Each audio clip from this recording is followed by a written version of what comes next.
so that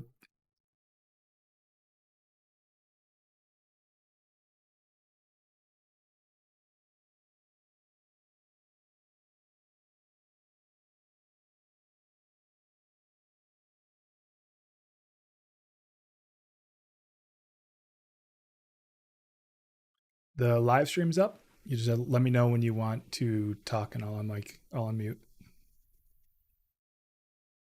Okay, I'll just give you a countdown then. Mics go live in 4, 3, 2, 1. Hey everyone, I'm SuperFizz. This is the pre-call for the rocket pool launch. Nothing spectacular happening yet. The actual launch of rocket pool happens in about an hour and a half. We are here just painting at the pixel party, and yeah, so welcome. Feel free to chat in the YouTube. We can answer questions or just chill. And that's what we know. So, and for those of one of the you things watching live on the live stream, you can do one of two things. You can scan the QR code that's currently being displayed, or you can hit up the bit.ly web address at bit.ly/ and then the full URL is displayed on the screen now. You'll get full instructions there on how to participate in the painting party, breakdown on all of the eligible POAPs to enter the canvas, in addition to how to claim today's pixel dropper POAP provided by EthStaker, and that will also get you access into the painting party canvas. We'll be displaying the canvas for the next 27 minutes, at which point we'll flip over to the actual live stream call. However, the canvas will be open for about an hour afterwards, I believe. So all of those details, again, are on the blog post. You simply go to the bit.ly website address or scan the QR code, and all of the applicable details will be on there. One of the things that's a little bit different from this party that we have not said in the past, even though it has existed, is if you want to claim, I assume everyone wants to claim the POAP for dropping pixels, your pixels must remain at the end of the painting party. That means you kind of may have to defend them because the tool that pools pixels only pools live pixels. So if you drop pixels and then disappear and they get cleaned up, you will not get the POAP. So make sure that you defend your pixels until the close to get your POAP. Did I do that right? Yep, that's right. This is really kind of therapeutic. Like, whew. Minter, you said you had to drop early tonight?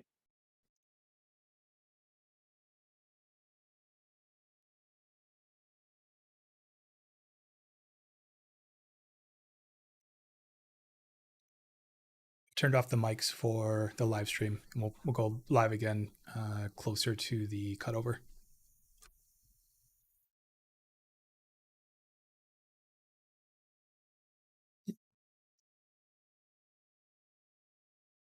Yeah, pulled out all the stops. We had an extra week or so to polish things up. I would check out the stream. There's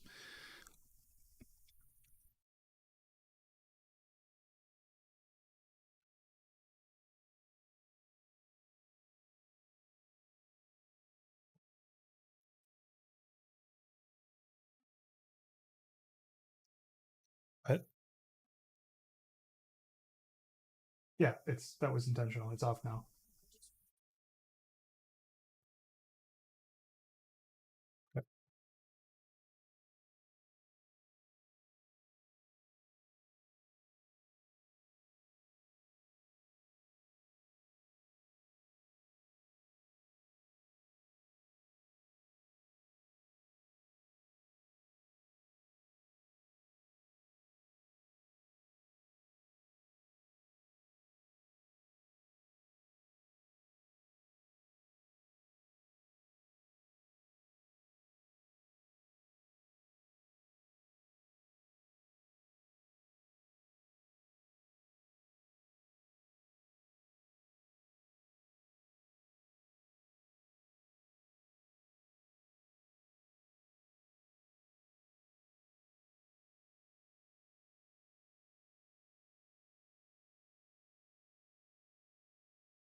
Wanna stake my ETH, but it's cost prohibitive.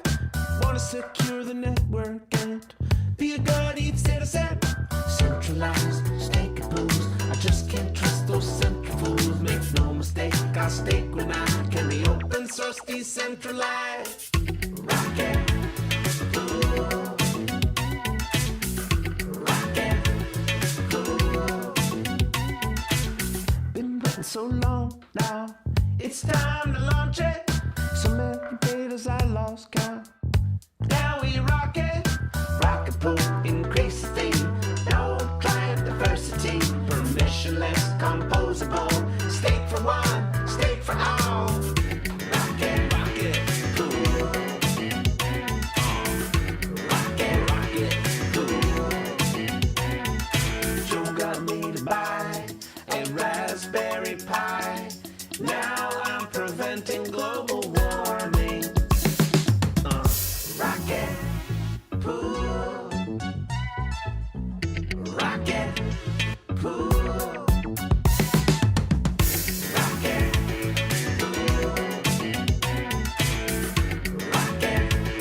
pool.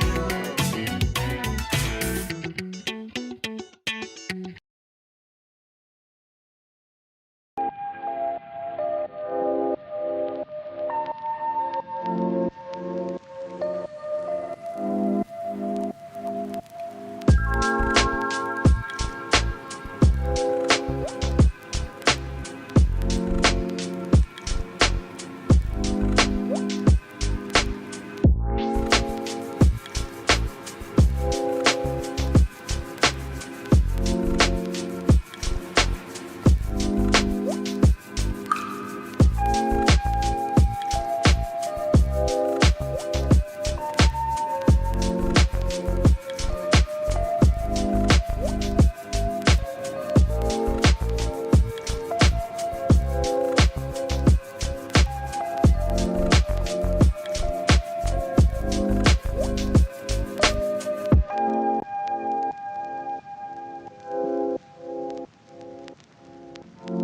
You say 3, 2, 1.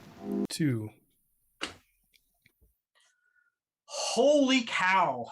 We have been on the world's longest journey to today, tonight, this morning, this afternoon. I don't know what time it is for you, but we are an hour away from the launch of Rocket Pool. And so, hello, I am freaking excited to be here. I am Super Fizz. I am a dude from this place called EthStaker. We are a group who promotes beacon chain health on the Ethereum network. And we do that by encouraging solo stakers, by encouraging home stakers, by encouraging network decentralization, by supporting home users who want to build the health of the Ethereum beacon chain network.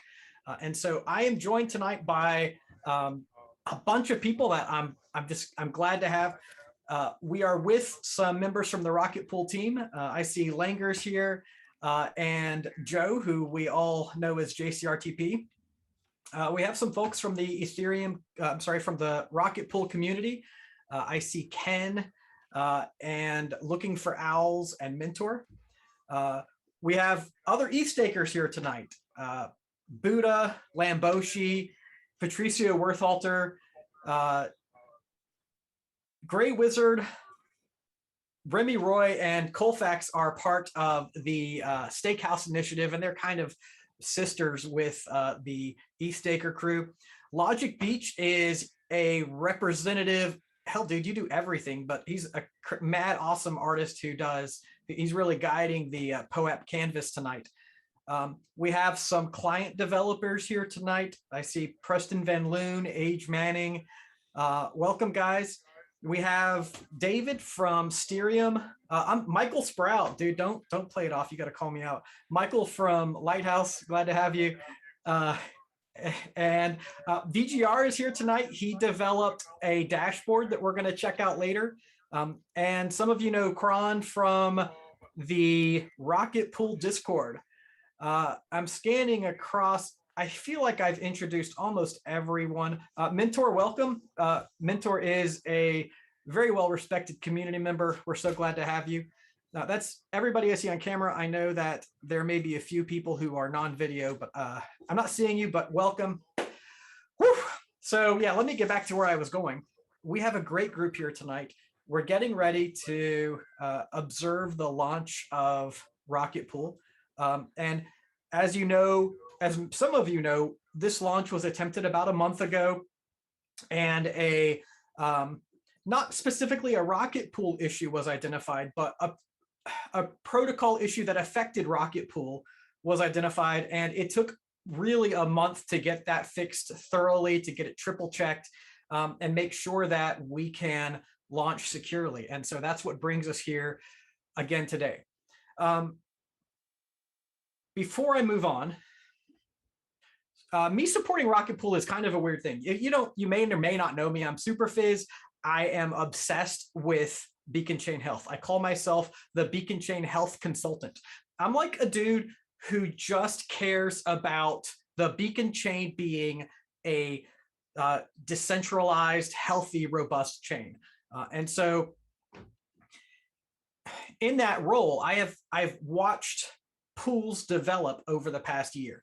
And I until this point, I haven't been comfortable promoting any pool or exchanges. Like, the healthiest way that you can stake on the Beacon chain is to do that at home using your own hardware, or and using a minority client and doing it solo staking. And if you can do that, that's great. But we recognize there are a lot of people that goal is impossible for. And so that's when people turn to pools and exchanges. I can tell you exchanges are not really a great way to stake. They are not great for the health of the network. They tend to centralize coins, and you give an exchange a lot of control over your coins and the network. That's centralizing a lot of power over our chain. And exchanges don't have any allegiance to Ethereum. They don't care about Ethereum. They care about making money. So there's no reason to trust an exchange to act in our best interest. When it comes to other pools, most of them are custodial. If they're not custodial, maybe they use a multi-sig to control funds. If they call themselves decentralized, that often means they're running in 3 or 4 locations. It's not true decentralization. Most pools use the majority client, Prism. And as you'll hear me say 1,000 times, I love Prism. Welcome, Preston. I'm glad you're here. But we all agree that the network needs to diversify and use all of the clients equally, and not all tend toward Prism, which is one of the things that pools do. All of these issues take us to Rocket Pool. Rocket Pool has been in development for a long time, and some of us have been chomping at the bit for it to launch, maybe earlier than it was ready. Today it's ready, and I want to tell you why I'm very eager to make Rocket Pool the one staking solution aside from solo staking that I'm excited about. So there are really, I wrote notes today. I posted on Reddit that Rocket Pool is trustless. That means everything that works on Rocket Pool is smart contract based. No person ever has access to remove your funds. There's no multi-sig, there's no keys. Joe and Langers can't get mad at us and rug us and run with our money because they don't have access to it. The funds are controlled by a smart contract. That's trustlessness. Rocket Pool is currently the only pool that operates in that way. I know that I do want to say StakeWise is moving toward that. They're making great progress, but Rocket Pool is the leader right now. When it launches, maybe in a few minutes. Rocket Pool is decentralized. Literally no other pool is doing this. Rocket Pool operators are people who work all over the world at their homes, wherever they are, wherever they're running hardware to support the network. And so the ideal situation for Rocket Pool is that in 5 or 6 years, we have hundreds of thousands of node operators all over the world decentralizing the network and running smart nodes. That means you can run a smart node if you want to. You're going to need 16 Ether, 1.6 Ether's worth of Rocket Pool tokens, RPL, and some transaction fees and some hardware. But if you want to, you can run a Rocket Pool node from your house. That gets to permissionless. No one can tell you you can't run a Rocket Pool node. You want to do it? Do it. You just got to have the funds. Rocket Pool is open source. What? Pools don't win by being open source. That's not how things work, but that is how our community works. And Ethereum is an open source protocol that we believe in because we can audit the code ourselves. Rocket Pool is an open source pool. That's a fantastic standard. I want to skip a bunch more of these, but there's one more that has really been ringing true with me, and that is the composability of Rocket Pool.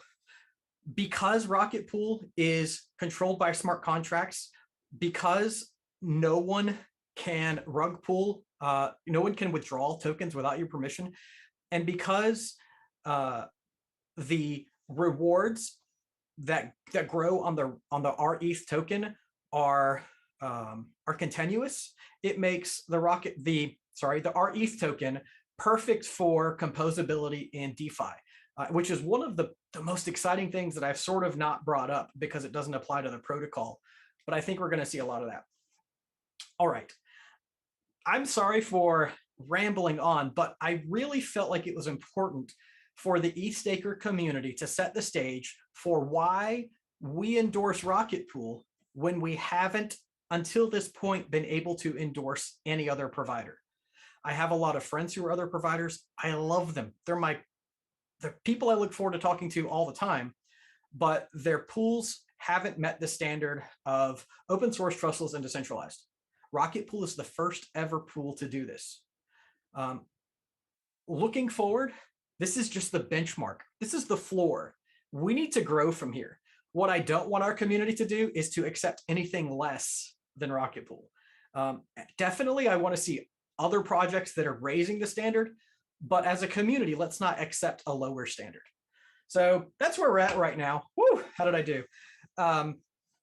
And so with all of that said, I'm going to switch it over to Michael, who is going to talk about POAPs for this call.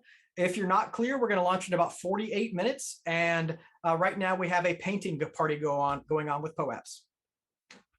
Yep. Thanks, Fizz. It was a great explanation. I think it perfectly encapsulates why, as at least the EthStaker community is so excited about this launch.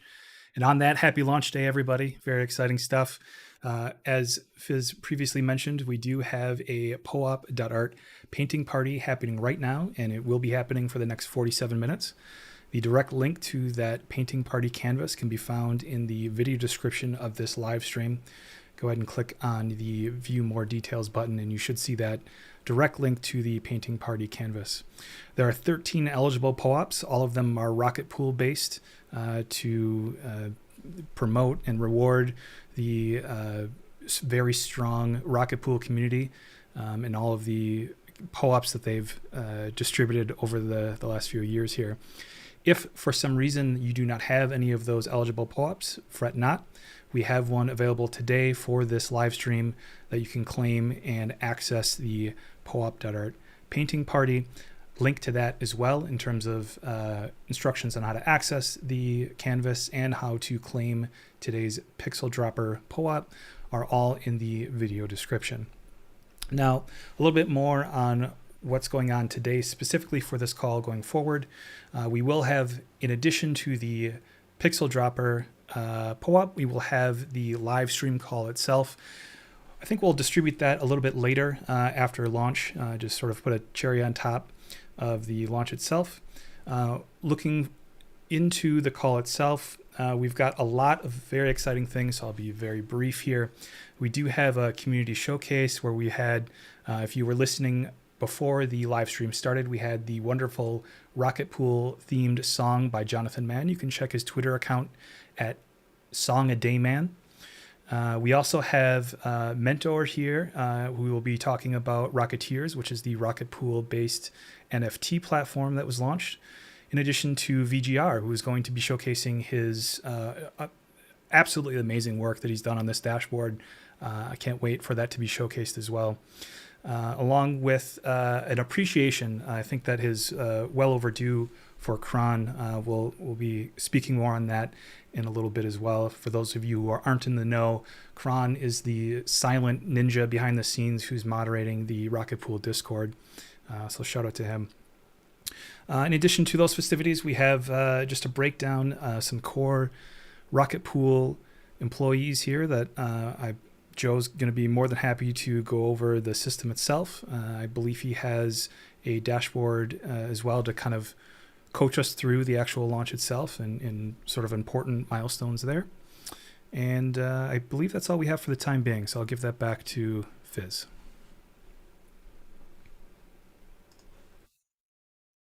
Yeah, and so we're doing the showcase, and I guess the first thing I want to talk about, I hope that everyone was able to hear the intro song. I am absolutely obsessed with it. It was developed by Jonathan Mann, who goes by Song a Day Man. If you didn't catch it, watch his feed. It is a fantastic, just like it really got me in the mood for the launch today. And so thanks to Jonathan Mann. He just launched his this is a pun, so I'm going to say it funny, his Songa DAO, because he's a Songa Day man. He launched a Songa DAO, and through that, I believe there's some kind of licensing or participation, maybe some kind of token ownership associated with these songs. And I really discourage you from purchasing the Rocket Pool NFT because I would like dibs on it. So that's a joke, by the way. I hope he profits handsomely, and I hope we all get to hear that song. And so with that, Ken, I think you have Ken and Boodle. Is that right? Welcome, Boodle. Yeah, it's going to be Boodle. For those that don't know me, I'm Ken. I'm one of the rocket scientists on the Discord there. But Boodle's next on the agenda. Hi everyone. I was a couple minutes late. Sorry for that. But I'm gonna introduce Mentor and some of the Rocketeer team. Real quick will just swap to my Rocketeer. I'm not super into NFTs, but these ones I absolutely love. The team are all active contributors, not only to the Rocket Pool community, but more broadly to EthStaker. Mentor, you want to tell us about what your project is, what you've got going on? Sure thing. So this Rocketeer project got a little bigger than I think we originally even expected. The full unabridged story is one day I was sitting in a bathtub thinking I would like to make an NFT at some point. And from that bathtub, I sent a message to Envetica asking, hey, how do you feel about making a series of generative NFTs? Because I'm pretty okay with code, but my design skills are pretty subpar. And he got very excited really quickly. So that's where this all was born, inspired by the Rocket Pool community. And a bathtub, a few computer screens, and a couple of weeks later, we launched this. The minting was entirely free aside from gas costs. We never intended this to be a commercial venture of any sorts. Like you said, like a lot of community members helped us out. So Envetica did the designs, Colfax helped figure out some Rinkeby testnet stuff, looking for owls, gave some great inspiration on stuff to look at for NFTs technically. Fizz last minute helped me while live launching the contract, trying to figure things out. So yeah, I'm very grateful and humbled by the excitement of the community and the people involved. Can you talk quickly about the generative components? My first mint, I got a Teku patch, which nothing against Teku, but it's not my client, and I had to get a Rocket Pool patch, so I had to mint another. What are the other generative components? So I don't have the code next to me, but basically you have the helmet types, you have backpack, yes, no, you have front, like the front box, yes, no. There are 4 different backgrounds, 4 or 5, which have different levels of complexity. And the colors of the suit, the backpack, and the helmet and the visor can shift. This actually leads into a question that Ken asked earlier today, and all the people actually in the Discord. So there's a glitch in the minting of these Rocketeers. So once in a while, something happens where the image doesn't match the attributes. If this is one of you, make sure you make it to the Discord and apply for the edition glitched, so you get that as a property. But the reason for that is all the colors are random RGB colors, and the algorithm translates it to a human pronounceable color. So that's why the traits you see in OpenSea are like 20 different colors, while in fact there's between 16 and 17 million sort of combinations. But yeah, so the patches are probability distribution. So think about half of them will be Rocket Pool, and then Prism is the largest clients, and the minority clients, as they currently stand, have a lower probability. I'll quickly run through some questions that Ken asked earlier today, so I don't take up too much time. One of the questions apparently a lot of people were asking is, was there a lot of marketing for this project? We have done nothing actively aside from post in the Rocket Pool community, and we don't intend to. So if you want to go shill Rocketeer somewhere, be my guest, but please be respectful of any places that you go into. We don't intend this as a commercial or sort of pushy type thing. Roadmap wise, if you want to get a towel Rocketeer, I will leave the great reveal for later, but there will be an opportunity to get one today. I will leave that to Kester. And VGR will introduce another integration. And soon you'll be able to change the clothes of your Rocketeer within the bounds of the properties that it has. And if you want to know more, you'll have to visit us in Discord. You can find us at rocketeer.fans, where you can mint and join the community if you want. Great, thanks, Mentor. And you can still mint for free, but they're running out, so go check it out soon. Yeah, it's going faster than I expected. Yeah. Mentor, did you want to comment maybe on why the initial minting volume is the number it is? Very good. It is the diameter of the moon in kilometers. It was actually going to be far less because our initial estimate was the diameter of the moon in miles, but we made that into metric. So it's, I think, 3,000 something. Oh, 3,000, yeah.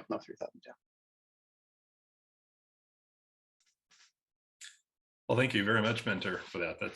That's awesome. I get the pleasure of introducing our next guest on here, which you might better know as VGR. But Rick, you want to go ahead and introduce yourself here? Yeah, sure. I'm very happy to be here. So my name is Rick. My Discord username is obviously VGR. I've been a member of this community for quite a while now. And yeah, these last few months, I've been busy developing a dashboard for Rocket Pool, and things got a bit out of hand, but I'm very pleased with how it all turned out. Yeah, I'd like to take this time to showcase this dashboard and take you through the functionalities. We don't have much time, so I'm gonna keep it pretty short. I'm gonna share my screen first. Yeah, okay. Okay, I assume everybody can see the dashboard? Yep, looks good. Yeah, okay. So basically, there are 3 pages on the dashboard. You have the main page, which you're currently viewing. And the purpose of that page was mainly to give everybody, all stakeholders, but also people who aren't a stakeholder and are just generally interested in Rocket Pool, to give a bird's eye view of all metrics network related, so aggregated across the entire protocol, but also for a specific active address. So when you first navigate to the dashboard, of course, there is no active address set, but you can do this in the header above. You can enter an ETH1 address, or you can also just use an ENS name that's also supported. And once you enter an active address, things change around, and you'll no longer see only the network metrics, but you'll also see the active address counterparts. I'll show that in a bit. So yeah, that's the top section. Of the top part of each section, sorry, and then below you have actually the charts, which provide like the user the ability to access historic data. You have the option of actually generating a chart for the network or the active address if you've one set. some metrics based on the upper parts of every section, and of course daily or monthly. At the moment, there's not a lot of data, so the chart is it's like a skeleton chart at the moment. On the testnet, it was a bit better, so it looked a bit fancier. But of course, after today, that's all going to change, and we'll see beautiful charts on the dashboard. Okay. I'm going to load in an active address right away. But first, I wanted to elaborate a bit more about the collateral section and the staker section, because I personally think these sections have a lot of value for people accessing the dashboard, because they show interesting information about the native token of Rocket Pool, so RPL. Specifically, when we're talking about the collateral section, like how much RPL is staked globally across the protocol. Some reward metrics, like how many total rewards have been given to node operators. So that's excluding for the PDAO or the ODAO. Some average rewards, which could also be useful for new node operators who want to make the decision: do I want to stake with Rocket Pool or not? What are the rewards like? It could be very interesting. You could also cycle through the rewards intervals, which could be handy. You could see, like, okay, per reward interval, how much was claimable, how much rolled over from the previous period. It's all kind of metrics. I'm not gonna go through all of them. Check out the dashboard later. Okay. One more thing. So the staker section. It's pretty interesting, because I don't think there was before this dashboard a way to see what the total rewards were for an individual staker, so a person holding rETH. Now with this dashboard, anybody who holds rETH can actually see how much ETH have I accrued in rewards since I've held that rETH. So it doesn't matter if you swapped some, or like if you traded some, or you swapped some extra. It will just actually the subgraph that we created specifically for this dashboard, but it's made generic, of course, so everybody can use a subgraph. It keeps track of everything. So I'll show you what I mean. So I'm going to go to the second page now, which is the high scores. But I'm going to actually use the page because it has a functionality that lets you navigate back to the first page for a specific address. So as you can see here on the high score page, you have like a top 1,000 for the different kinds of metrics. These are like, on the left side, you can see the top 1,000 for the RPL rewards, which of course there are many nodes at the moment on Mainnet, but that will obviously change. So for example, if I go to the right side and pick a staker, I'm going to navigate to the dashboard. It reloads.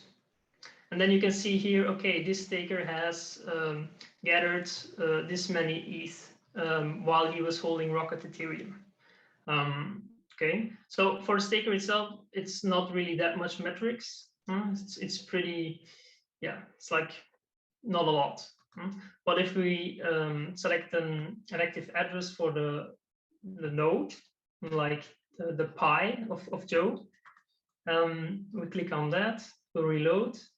You can see the dashboard automatically knows which Rocketeer he has, because he set that via the Rocketeer's website.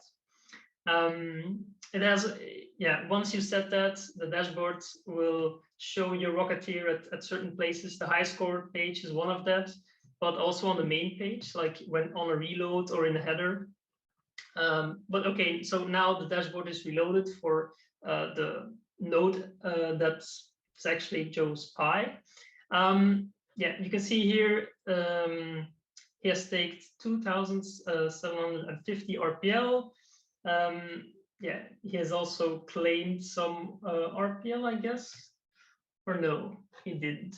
Okay, he has no RPL rewards yet, but yeah, you get the idea. You can see now all the active address metrics are available, so there's a lot more on the dashboards than there was initially. When you said it got a little bit out of control, I was I was really impressed getting to kind of watch a little bit of this development in the side chat there. So this is just a tremendous amount of work and effort that you've put in this thing, and we're all very impressed. If folks have questions about this and want to kind of learn more, can they reach out to you on Discord? Sure. If you have any questions, or if you spot anything that seems out of place, you can always DM me, or I have a third page which has a separate mail. If you want to send me a mail, yeah, you can always do that. Perfect. Thank you very much for this work and for coming on here. I want to pass it off over to Boodle, who's got kind of a special guest joining us. Okay, no problem. I just wanted to say also, that is so cool. I hadn't seen this before, so thank you so much. Make sure to register your Rocketeer with your node so that it shows up on the dashboard. Next up is Kron, who's been a long-term contributor to the Discord server. They were actually one of the first, Kron was one of the first people that I met. Used to be a bit more active in kind of dialogue on the general page. I had questions when I was brand new, June 2020, I think, coming into the Rocket Pool Discord, and Kron was helping me through learning right in the beginning, but now mostly is kind of weeding out some of the trash that we have a lot more garbage coming into the Discord server all the time, and Kron is keeping it clean for us. So I wanted to ask a couple of community questions to Kron. The first, just what was your favorite Discord moment? We've got so many. Yeah, sure. It's great to finally get to talk to all of you. Yeah, if I had to pick one of my favorite Discord moments, I think pretty recently when McLovin was messing with the text-to-speech, it was pretty funny. It's always pretty good at keeping me entertained.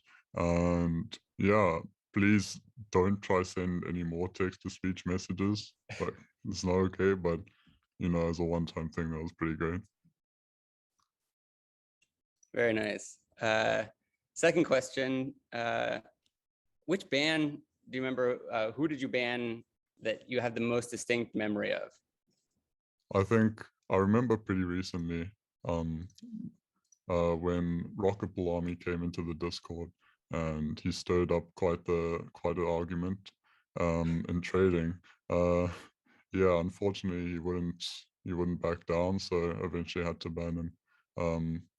He actually sent a message in the spam Discord channel before messaging in general, and then eventually came into trading. So I think he didn't really know where all the degens were hidden. Eventually found them and got rid of them. Yeah, some might know that Rocket Pool Army is not my favorite person in the world. Last question is, who's your favorite Discord member? If I have to pick someone, it would probably be McLovin again. He's just a really funny guy. I hear he's also really smart and pretty attractive too. Just all around great guy, you know. Interesting, lots of McLovin praise there. Okay. I don't know. That sounds a little suspicious there, Ben. You sure that's Kron? I don't know. I've never seen Kron's face before. Yeah, neither have I. I don't know if that's Kron.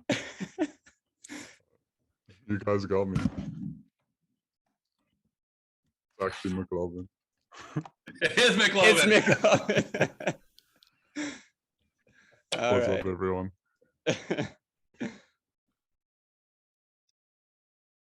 Well, yeah, Kron couldn't make it, but McLovin subbed in. Thank you for that. All right, I think we need to progress on to, but there is a POAP. I don't know if we wanted to quickly go over the Kron appreciation POAP. I know that I missed some of the dialogue back and forth. McLovin and Ken were chatting a bit with Astaneta about the POAP. Is there a way for folks to pick that up? Yeah, they're gonna distribute those. There's a set, as people might have followed in the chat, a set of 4 mints for these POAPs in appreciation of the real Kron, who's on Discord right now. 3 of those are going to be exclusive to Kron, and a set of only one mints for him to claim.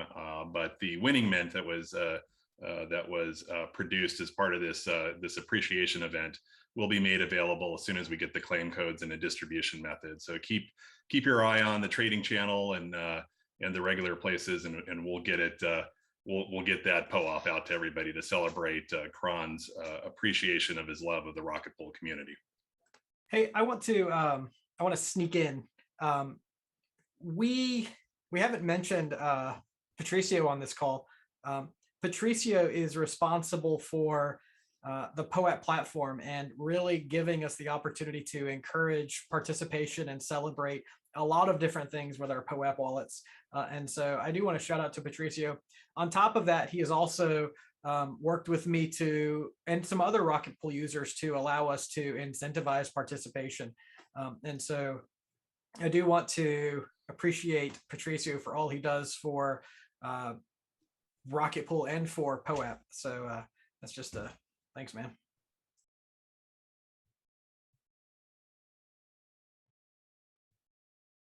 I totally threw off the agenda. Nobody knows what's next. What's next? No, I know what's next. Joe is up next. On a slightly more serious note, we're going to start gearing towards the moment we all came here for. Wait, we only have 30 minutes.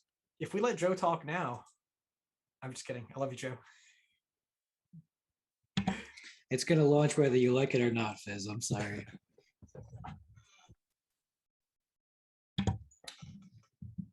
All right. Well, do you guys,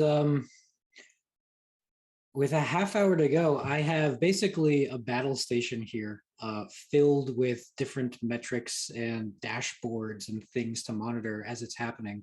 The interesting stuff's not really going to happen until that's midnight UTC time. So we've got a little bit of time to kill before then. What can I help clarify? What would make sense? What do you guys want to see ahead of time?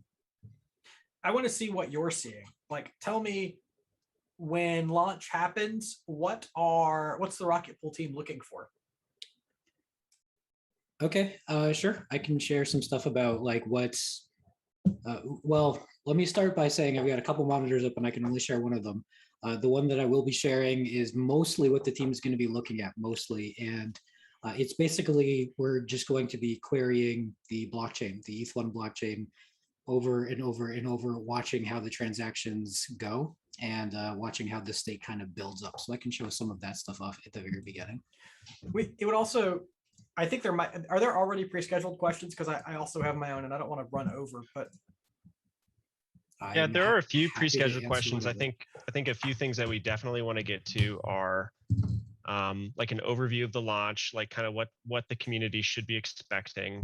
And then I think also, what the community should be expecting over the next coming weeks and how the rollout works. A little bit about the rETH as well. There's some very specific things we wanted to at least get to, but then after that, just however else we'd like to use the time. Mine really falls into that. Like, what are there are 10 pools and how is that going to unfold? I think that's really like what the launch is going to look like, and how, when will rETH be available to fund those pools? Okay, do you want me to start there? I said rETH. I meant to say rETH. My apologies. I'm not going to judge you, Fizz. It's all right. Sure. We're all Linux users, right? So. Oh, God, I'm never going to survive the next half hour, am I? Okay, why don't I start by sharing, not that desktop, we'll share this one here. And I'll give you guys a very quick overview of what I'm going to be looking at, and then we'll go into some of the rETH questions. But basically, ask away, and I'm happy to answer as we go. Should be pretty freeform because we still got some time left. Okay, let me know when you can see things. Yep, looks good. I can see it in the Zoom. Good. Okay, there's a lot of dashboards here. As you can see, there's a whole lot of tabs. I've got VGR's dashboard open, and I can use this to kind of watch from a network perspective, the total number of mini pools that come up to make sure that's correct, the total number of validators that are there. The total number of nodes is going to be a very important one. There's a couple of different ways we're going to be watching that because again, you're allowed to register your node without limit. Everybody can register for the beginning as soon as we open it up. The only thing that stage 1 has a limit on are the mini pools. We're going to allow 10 of those publicly, but everybody can register if you want to. I've also got this up, which I'm going to be paying very close attention to because apparently we're not the only interesting thing that's happening at Mainnet UTC. So I want to see what gas does. I've got a couple of various things to show from a dashboarding perspective. This is an example of one of our test mini pools that's live. This is actually running on a Raspberry Pi right now. Let's take a quick look and see how that's doing. Okay, good. No blocks missed. Effectiveness is pretty good. I got one kind of messy one a little bit there, but that's fine. And then I've got some of the contracts open on Etherscan, and I'm just going to be watching these to see how many transactions are in the queue, so we can see how many people are prepared to register, how many people are prepared to deposit, how many of those are still pending and not actually confirmed yet. And that should give us a good indication of, I guess, how many people are trying to get in, at least from the initial registration. But first things first, you asked some questions about rETH and what the launch is going to look like. So let's go over that first. I will begin by saying that the bulk of this project is really a community effort. I mean, you've seen VGR's dashboard, which is just incredible. There are so many different things to explore and things to keep track of and stuff there. So that's one of the reasons that I'm going to be using it today to watch things. Another thing I want to talk about are the artifacts that have come out from the educators and the other sort of community leaders that have really taken what we've put out there in our Medium articles and taken the knowledge and kind of expanded upon it. So I'll start with this. This comes from our one of the articles we put out on Medium describing the various stages of the launch. And the idea behind these stages are we're going to start here at stage 1. That's what's going to happen today in about 15 minutes or so. And when that happens, we're going to allow people to deposit Ether for rETH to get the staking pool ready to go. That's kind of loaded up. And then a few minutes after that, we're going to open up node registration and open up the mini pool count. So everybody can start to compete a little bit to try and get their mini pools in first. And we'll limit that to 10 mini pools at the beginning. And the staking pool will be limited to 160 Ether accordingly. After about 24 hours, give or take, so roughly this time tomorrow is what we're expecting, we're going to open it up to stage 2. And now we're going to have a total of, this says 30 mini pools, but the team has 5 as well, which don't count towards this. So it'll actually be 35. So during the stage 2 rollout tomorrow, we're going to open up to 20 additional pools from the community. This first stage is really just kind of a smoke test to make sure that everything is working well and the exploit prevention mechanism we have in place is working adequately and people are able to get their deposits through, that kind of stuff. And once that looks good, we'll open up stage 2, 20 more mini pools can go through. More people can deposit their Ether into the staking contract so they can get rETH back. That's probably going to last, and this is a rough approximation, so don't hold this against me, but we're planning to let that go through about Saturday, maybe Sunday, to get a feel for how everything is looking at stages 1 and 2. We'll give everyone time to get in there, watch their deposits get accepted on the beacon chain, and looks like they actually started staking successfully. They're testing and things are looking good. If that's good, we'll open up stage 3 probably at the beginning of next week. Stage 3, we're going to allow 60 more community mini pools, public mini pools on top of what we already have for a total of 95, including the teams. And the deposit contract goes up quite a bit, so even more people can stake their Ether to get rETH back. And I should mention this, the staking pool that you see at the top here, it's not like you can stake, for example, in stage 1, only enough people can stake to get up to 160 and then call it. Once the 160 has been used by node operators to get mini pools going, more people can deposit as well. So that'll be stages 1 through 3. I think 3 we're probably going to run for about a week. We're going to let that run. I think all of next week is roughly what we're targeting. And then stage 4 is when we open it up to the public. We're sure that the protocol works. Everything looks good. We're happy with it. So starting the Sunday of Thanksgiving week, basically when the rewards period happens, we're going to open this up and everybody can get in and start depositing as many mini pools as they please at that point. So that's roughly what the launch is going to look like. To give you guys an annotated notion of the time frame here, I'm going to pick up this picture from community member Invis. So shout out to you, Invis, for putting this together. I'm pretty happy with this. And this is actually based off of something that Ken originally made, I believe, right? Ken, this started as yours. You had the different bars in the various Apollo stages here, right? Yeah, Invis really helped refine this later strategy model. Yeah, so this is from a node operator's perspective, roughly what you can expect to see.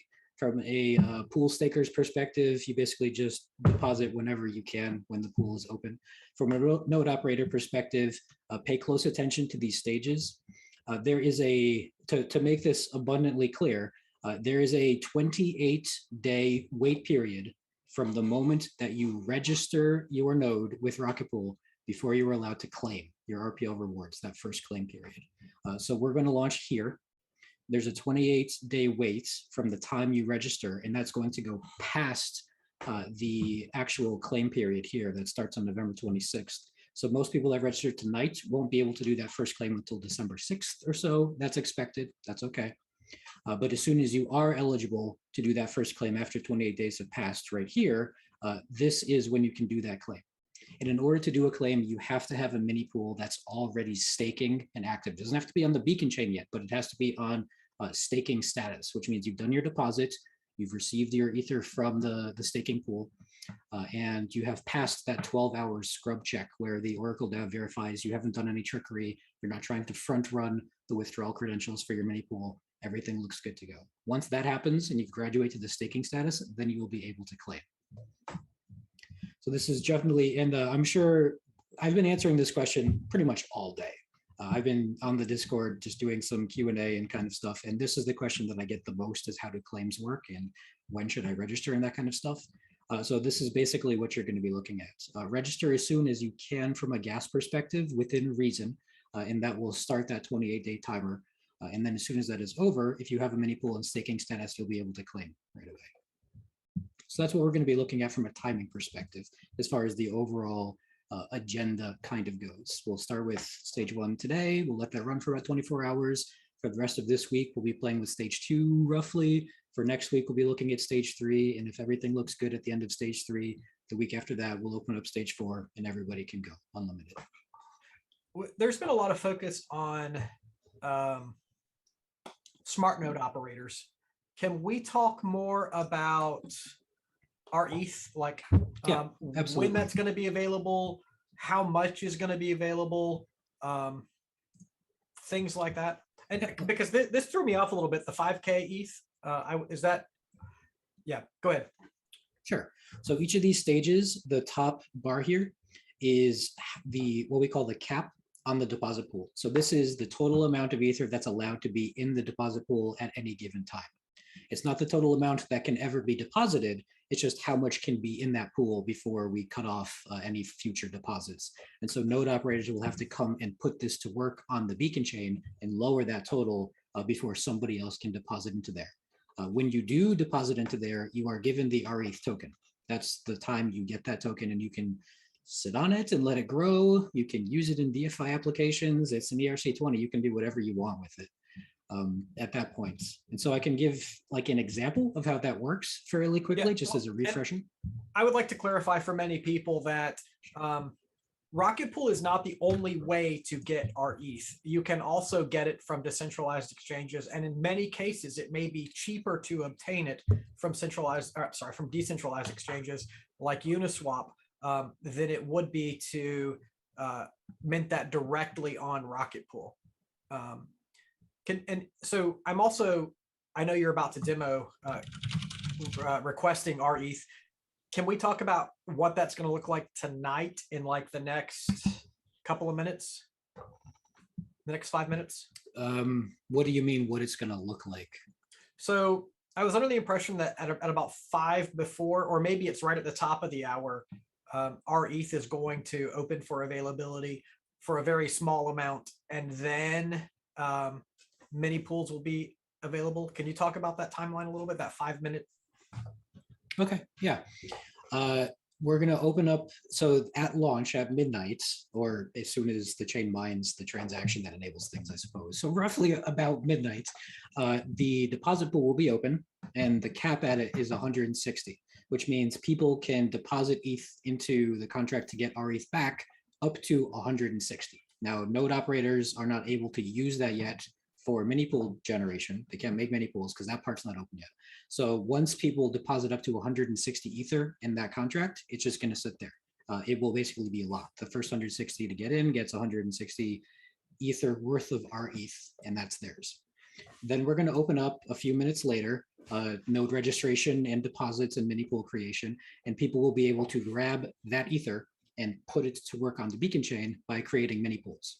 At that point, the amount will lower from 160 down to 0 or whatever, and you can deposit some more. So as it lowers, you can continually deposit more up until that 160 cap. When 10 mini pools have been created, no one can put that to work anymore on the beacon chain. So that 160 cap essentially becomes fixed again. And you can think of it like at midnight, 160 ETH worth can be staked to get rETH back. Then node deposits open. They can pull a total of 160 out of it, and then 160 can be deposited in it again. So 160 will be put to work immediately, and then 160 will be waiting for the next stage to start. Does that make sense? Yes. Regarding purchasing rETH, is that directly on rocketpool.net? Will that interface change, or is it a subdomain? It's not on rocketpool.net. It will be on, I believe, stake.rocketpool.net when it goes live. And I can show the website off here when we open it up. Let me see. Let me just confirm real quick. It is. Yes, I'm there. It looks great. Yep. So there's the soon thing, stake.rocketpool.net, and as soon as it is done, as soon as we open it up, then you'll be able to go here. The soon will be removed, and you can do your normal thing. So there's something that I haven't said yet that is very important for me to get across. We're all really excited about Rocket Pool. I am very excited about Rocket Pool, and I hope it's really successful. But we really need everyone to be aware that the Rocket Pool launch comes with some risk of smart contract vulnerability, and some risk that something won't go right. So if you're interested in participating, I need you to be willing to accept the risks that come with a new project launching. Now, it's been through a lot of betas. It's been through a lot of audits. I feel very excited about it, but I don't want anyone to walk into this with the assumption that it's going to work perfectly. There are likely to be some hiccups. There are likely to be some unexpected events. And so you should be very careful about money that you send to Rocket Pool, especially in the first couple hours, then in a few weeks. But as things show that they're doing fine on the mainnet, then you can feel more comfortable sending value there. And that's just because I have to say it, because my whole goal is to help people build generational wealth to make great decisions. And it's not a great decision to YOLO a bunch of money into Rocket Pool. The people who do it early are taking a significant risk, and they're okay with that. Like, it's okay. You may not be one of those people. You may not be ready for that risk. How did I do, Joe? And well, I'll just add that you're exactly right. And that's the reason we're doing this stage rollout in the first place. The project is nothing if not careful, obviously, considering where we are today. And so rather than just opening this up to the world and seeing how it goes, we're doing the slowly evolving staged rollout to make sure that things are looking good before we put everybody's capital at risk. But I agree entirely that if you're going to try and get into those early stages, you know, what's the typical line that we use is don't invest things you're not willing to lose. I've always lived by that, and I think that's a good mantra to take into this as we go. Yeah. Odds based, if profit is your motive, when you calculate in the risk associated with this at launch, your profit is likely to be higher if you wait and wait to see that the launch is successful, so that you can remove some of the risk associated with total loss. I think it's going to be fine, but I just don't want anyone to feel cheated if things don't work out. If I put money into this and I lose it, I am literally going to be like, that's crazy. I'm not going to miss the money. I'm going to be sad for the platform. Other people who are investing will be sorry that they put money in, and I don't want you to be in that position. Dibsy has decided that he's going to retract his ENS delegation for you because of that. So, you know, you got to pick your battles, I suppose. Hey, so I want you guys to delegate to JTNickel.eth. That is Jeremiah Nickel. He's a moderator at ETH Finance. You guys know in 5 minutes, ENS is about to launch at the same time that Rocket Pool launches. Some people will cut off and go to do the ENS claim. It really doesn't make sense to claim ENS early because the claim will be open into 2022 and gas will just be too high right now. So you ought to wait. But if you need to run up gas prices, if you need to choose a delegate, I really encourage you to choose jtnickel.eth. He's a very well regarded and highly respected member of our community. Joe, a couple of us in the Zoom chat were wondering if you could just touch on the old RPL, new RPL token, and if you're a node operator, how to exchange them or how you might exchange them in the various ways. We've definitely gotten some questions about that. I mean, I can try. I'll start by saying you don't have to do that right now if you don't want to. You can wait for gas to be reasonable. How's it looking right now? 155. Okay, not bad, not bad. But essentially, old RPL is the token that we all know and love today. It's the RPL that's existed since kind of the inception of the project. That is sort of going away. It's being upgraded. And we have introduced a new RPL that has support for the inflation mechanism that we use to reward node operators every 28 days during those reward checkpoints. The swapping for it is actually quite simple. There is a CLI command that you use, and since you're a node operator, you're going to be using the CLI. The way you do that is you start by sending your old RPL to your node wallet, and then you can either swap it directly. The command for it is, let's see if I can bring this up here. The command for it is rocket pool node swap RPL, I believe. Or if you want to, you can try to stake directly. And this command here that you need to stake your RPL in order to generate a new mini pool to build up that collateral for it. This will notice if you have old RPL in your wallet, and it will ask you if you want to swap first. So generally, this is what I do. Is I just do a stake RPL and I will go through the swapping process. This takes a total of 4 transactions in order to do. First, you have to let the old RPL or the new RPL contract, you have to approve it to interact with your tokens. Then you have to do the swap. And then you have to interact with the staking contract to approve it to let you access your tokens. Then you have to stake. So it's going to be 4 transactions in total, but this is an easy way to go from old RPL to new RPL and stake it at the same time when you're ready to build up that many. This may be a silly question, but in regards to the RPL exchange, if I'm an investor and I'm not necessarily interested in using my RPL for a node, rather just holding, is this something I would have to pay attention to? I would recommend paying attention to it. You don't have to do it at any time. There's not a time limit on when you need to swap. And if you're not a node operator, the website has a function in it for swapping from old to new as well. The swap was always going to be 1-to-1. So 1 old RPL will always equal 1 new RPL, and there's no time limit on it. So you can do it whenever. Obviously, at the very beginning, there's not going to be any liquidity for new RPL because nobody set up any positions anywhere.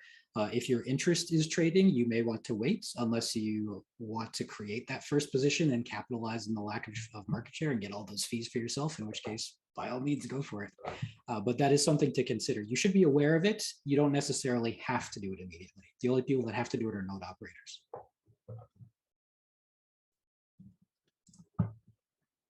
All right, we're just about at time. I'm going to be bouncing around from a couple of different dashboards here, but I've got 2 things that I want to highlight.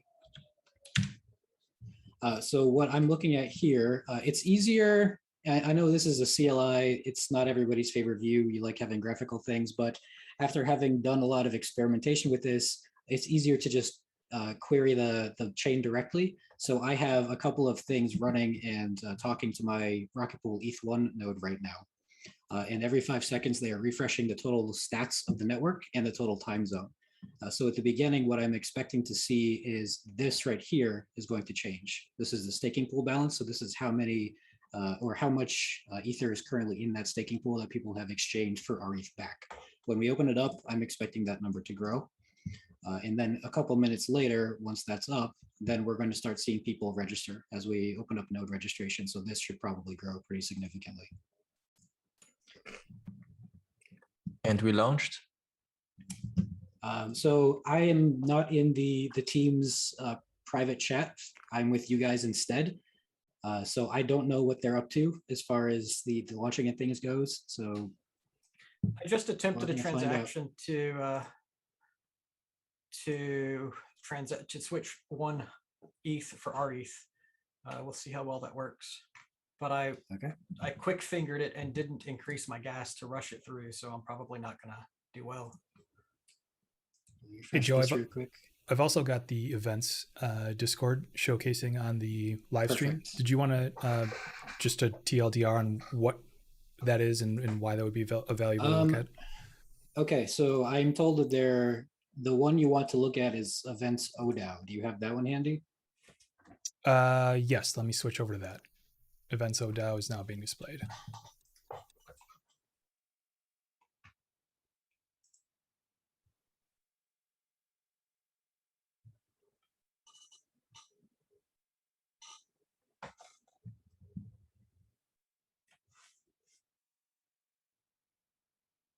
Maybe. Sorry, I just realized I was on mute. Yeah, it's yeah. Oh. Yes, the I was yeah. like, Yeah. We were all like waiting. Yeah. Oh, did we lose Yep. him? Nope, my bad. Yes, the events ODAO screen is now being displayed. Okay, events. So events ODAO, that's the one you want to watch with respect to when the launch stages happen. That's the one that the team will, when the team triggers the actual, oh, it's going. I saw it. It just moved up to 3.9. So that's the one that when the team changes the flags for starting up the pool and node registration, all that stuff, that will have those events in it. And we have a couple of pending transactions in there right now. Good. Okay, so it's live. That's it. Rocket Pool is officially launched. How about that?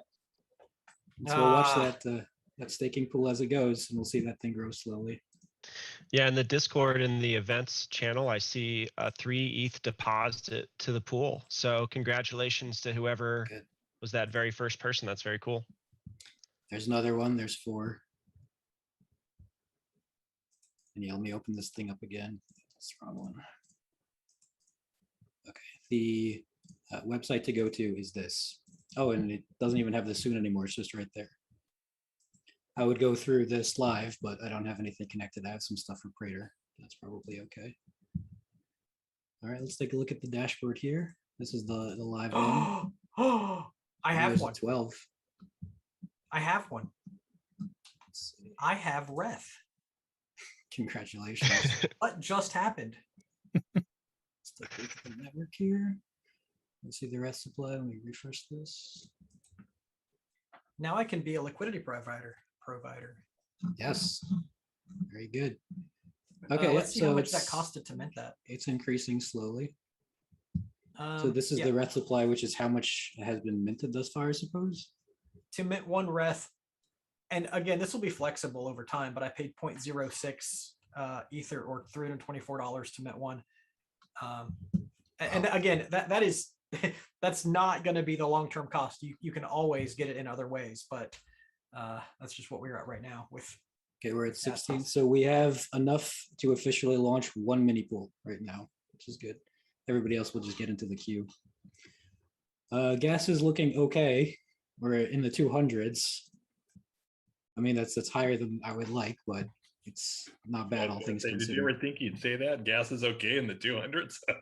I've seen some of these NFT drops, man, and you start seeing 4 digits and stuff be the norm. I think at one point I saw 10,000 as a priority fee, and I was hoping that would not be what happens today. But it's looking good so far. We've got 21 in there. How many deposits do we have? Yeah, I see a fresh 5 ETH deposit on the events channel. Yeah, one pending from 3 minutes ago. Colfax.eth got in. Congrats, Colfax. Good. Thank you, thank you. I'm a proud rETH holder.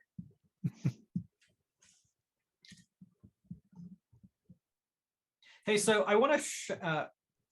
I was actually going to say something, repeat myself, so I won't do that. We have about 15 seconds until Rocket Pool node register.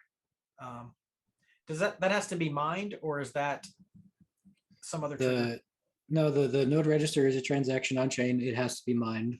I'm assuming the team is going to push that through with a decently high gas price to make sure that it goes through when it comes time. So the website to stake your ETH, that is stake.rocketpool.net. Correct.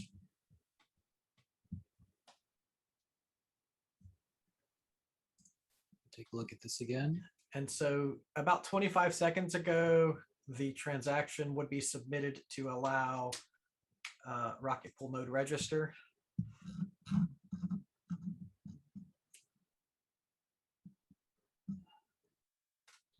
Again, the team is all kind of talking internally. I don't have access to that. So I am pretty much flying at the same time you guys are. You're like the US wing of Rocket Pool. I do have the monitor working, so as soon as we start seeing node registrations open up and people starting to use it, then yeah, you'll be the first to know here. Nothing new yet. Deposit pool's at 27 now. Almost ready for a second mini pool to come through. So exciting. It's weird to see. I mean, so we've been through what, 3.5 betas right now. We've done the Praetor testnet, which was not a beta. Like everything that I have seen during my development tells me that this is totally normal and it's going to work. And there's, you've bludgeoned it to death with tests and experimentation and stuff, and it still feels surreal to see it in real life. Oh yeah, just the amount of time. Yeah. And so we should appreciate you once more for Joe was not an original member of the Rocket Pool team. Joe was a member of the community who responded to a call to improve client diversity. And he kind of said, how can I help? And we were like, hey, Rocket Pool only has Prism. Is there anything you can do? And Joe like single-handedly implemented the other, and I assume it was single-handedly. I don't know if anyone helped you, other than the client teams who I know supported you. But Joe implemented, sorry, I'm reading things here. Oh no, sorry. Joe single-handedly implemented Lighthouse, Nimbus, and Teku into the Rocket Pool Smart Node stack, which that's one of the things that allowed me to be even more excited and about Rocket Pool, and so I'm really delighted to have his help. So apparently gas is becoming a real problem. That's expected. Oh yeah, now We it's have only 200. I second that. That was awesome. I remember when Joe did that. It's amazing and great for client diversity. So props to Joe. Well, it's truth be told, the entire reason for doing that was because I was trying to make staking work on one of these guys, and it didn't yet, and I got annoyed. So I started talking to the Nimbus folks because they expressly state that they work with Raspberry Pis, and the rest is history, I suppose. Well, a lot of people wonder how they can get a job in Wow, we just got a huge cryptocurrency. deposit. It's They want a 54. job in Ethereum, and there are these like job boards and stuff like that. But I've always found that the best way to get a job in cryptocurrency is to do the job. Like if you want to work in ETH, do the job that you That's want it. to get, and We've it'll got happen. nodes. We've got 17 nodes. Oh, they're coming. All the node registrations happening now. Okay. Let's see how many we've got. We went from 9 transactions to 11 with a bunch of pending. So I think this would actually be a good segue. So to celebrate this successful launch, we've got the live There it is. stream POAP for today. So for those of you watching on the live stream, you can do one of two things. You can scan the QR code that's present right now and claim today's live stream POAP. If for some reason that doesn't work, or if the system is being bogged down, you can go ahead and manually claim by going to POAP.website/mainnet now, all one word, POAP.website/mainnet now. and that is for the EthStaker Rocket Pool live stream POAP. And just a big congratulations, just a wide sweeping congratulations to the Rocket Pool team on this. This is a terrific milestone, and just a big shout out to the Rocket Pool community as a whole. I don't know if I've ever been, I actually can say definitively, I'm not part of any other community outside of EthStaker that is as strong as the Rocket Pool community. Just a great job of watching some of this, the trading channel. It's just going crazy right now. Again, real quick, POAP.website /mainnet now for the live stream POAP, and congratulations to the Rocket Pool team. Thanks, man. Do we want to take a break for people to claim? Have the 16 been claimed? Are the 16? No one's made a mini pool yet. When that happens, you'll see this change.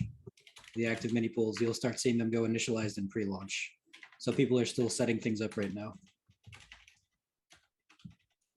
We've got 52 nodes so far. This is one big question I think everybody has said, oh, okay, 80 Ether's been staked in the pool so far. It's pretty good. But one of the big questions that people have had is, what is the real node operator count going to look like? We have numbers from Prater, which is helpful, but there are people that have multiple nodes for testing things. And I've got quite a few of them. There are people that are interested in doing this and they didn't bother with Prater, and they're just going to go straight into mainnet. And so this is one of the metrics I'm very excited about seeing. We have our first mini pool in pre-launch. Somebody just made one. It is now in pre-launch. They pulled 16 Ether out of the staking pool. So whoever that was, you made the first public Rocket Pool mini pool. Congratulations. I can take probably a look in that as well. Maybe, although it might have to wait for staking to actually go. We went from 9 transactions to 53 pretty quickly. 63 nodes right now. Let me see if I can bring up the map. So on the staking website, if I click on the network map here, if this will actually show it.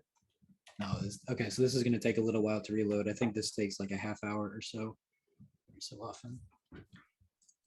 But we are now looking at, there's 2 mini pools in pre-launch. So somebody's pulled another 16 out of the staking pool. We have a lot of time zones here. I can't scroll through all of these. This really should be done on a map instead of just listing it out like this, but suffice it to say, 63 nodes is good across 20 time zones. I can show you what the Prater one looks like real quick, just so you can get a feel for what we're expecting to see. So mine failed because I was willing to pay too much gas. There's a limit on the amount of gas that it will allow you to pay, and I exceeded that limit. So, oops. Well, I mean, it looks like there's 8 mini pools now. 3 are in pre-launch, so we have 7 spots left. Try again. Oh, I'm in pools. now. That was a long time ago. Okay, got it. I was going to say, are you angling for another song, Fizz? Is that what you're after? Right. As I tell people, I'm just here to play the game. I don't need to win. I just want to play the game.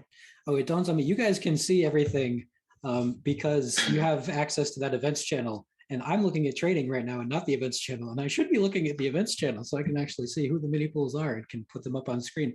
Let's do that. So trading, I love you guys, but I got to go now. So bye. Okay. Nolan, Colfax, did you get one? I got one. I believe I did. Yeah. So if you could bring up the address of Joe, that would be awesome. I'm curious what. Yeah. Let me see what time stamp they happened a minute ago. Deposited to the pool, node registered. God, there's so much to weed through. Pool deposit, mini pool initial deposit. There's 1. Mini pool initial. There's 2. Here's 3. I think this is the first. Yeah, I think this is the first here. Let me open this guy up. This message. I got could not make no deposit. Could not make no deposit. Transaction fee of 1.5 Ether exceeds the configured cap of 1 Ether. Oh. Is gas like on fire? No, it's in the 200s still. Or 180s. Yeah. Well, I'm not a good gas calculator. Okay. 5A9. I believe that's actually me. This is you? Yeah, it looks like it. Okay, let's Which take a look. ETH2 client did you choose, Colfax? I am running Teku. Okay, yeah, as far as I can see, this looks good. So you have entered the 12-hour scrub waiting window, essentially where we're gonna to watch the mini pool and make sure that the deposit credentials were correct. Let me do some shenanigans here. Let's see. I'm gonna open this transaction, go to the logs, find the deposit events. There we go. And I've got your pub key here. I'll go to beacon chain validator. Oh, let's get rid of that. There it is. This is the first official non-team real mainnet validator for Rocket Pool right there. So when this hits 12 hours, you're going to get you will be considered passed along the scrub check. We verified that you didn't try to cheat. The withdrawal credentials are set to the mini pool like they're supposed to be. And we will go ahead, or the mini pool will go ahead and send the 16 additional Ether that you pulled from the deposit contract into that. And at that point, all hands are off, and it's just you're essentially a staker waiting for Beacon to pick you up and activate you. Very cool. This is super exciting. Congrats everyone for a successful launch so far. This is super cool. So far, 72 nodes. We're looking at still 3 pre-launch mini pools. I have a feeling that everybody is like, nah, I'm not going to bother with stage 1. There's no point getting to stage 1. It's going to be full. And so they kind of game themselves out of it a little bit. But I know for sure what one of these was up to, which was nice. Nolan, how about it? You doing it? No, not right now. Ah. Superfizz, did you get one in the top 10? Still in the 220s. You know, I got one. I don't know where it's at. I'm just I am in. That's all that matters. That's good. What's our node count out right now? Node count is at 72. I'm going to open up some more of these mini pools here. Let's see. Let's copy that. Bring it over. Okay, so this is the second one that was made. And again, credit to Invis for putting the bot together. He's making my life a lot easier because I can just grab the links straight from there. I love this community, man. This is awesome. Here's the third. So these are the 3 that are live so far. Okay, we got 74 nodes now. Staking pool is still hanging out with 2 mini pools worth of Ether left. So with the defaults now, I'm getting gas may have spiked. I'm getting it exceeds the transaction cost. Yeah, economic deposit transaction fee 1.34 Ether exceeds the configured cap.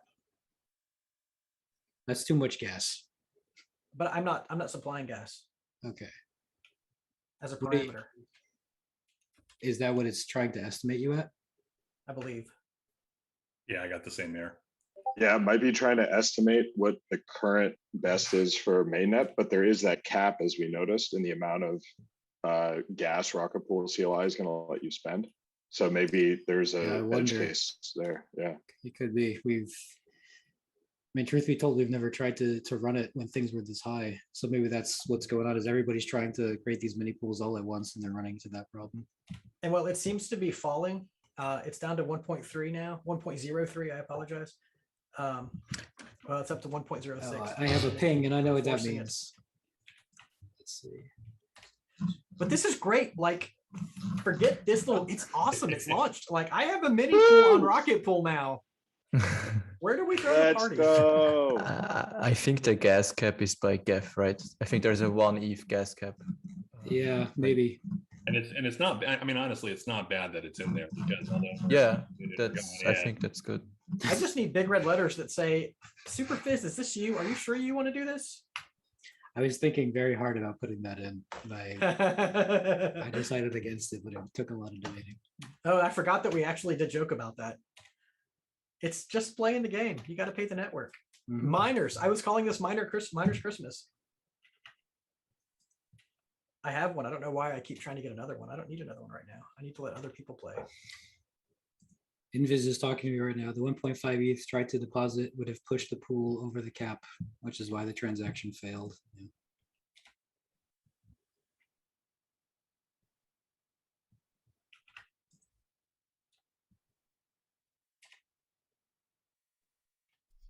Joe, does that mean that it would have pushed the deposit pool over, or that the transaction would have failed, or was it the actual just the gas used on the transaction? Without having looked further into it, I'm not sure what people are running into.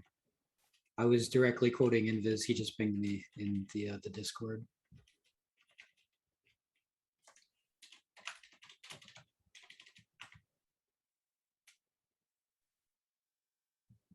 What's the deposit pool up to, Joe? Let me take a quick look. So right now the deposit pool has 37 Ether left in it.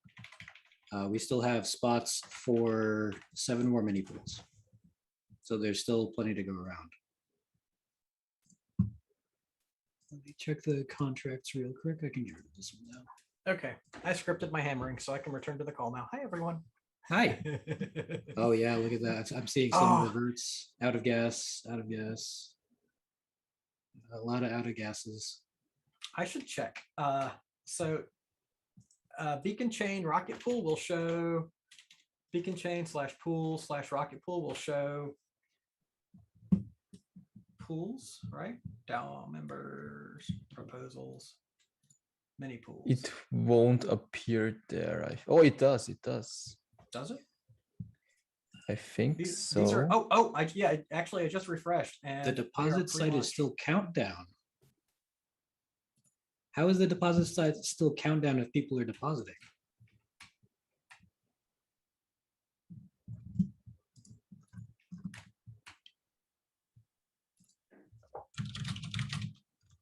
gas is up, so it's saying 1.31. Okay, hang on a second. VGR wants me to show something on stream. He wants me to show the high scores.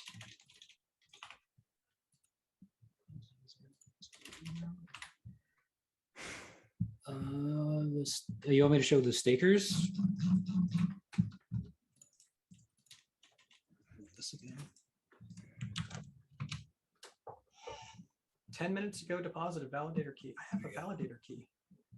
Yeah, so this right here, this is the list of nodes. None of them have any RPL ready to go yet. And then this is the list of stakers. So I guess this is people who have put in for RETH. Look at that dude. There you go. What's up?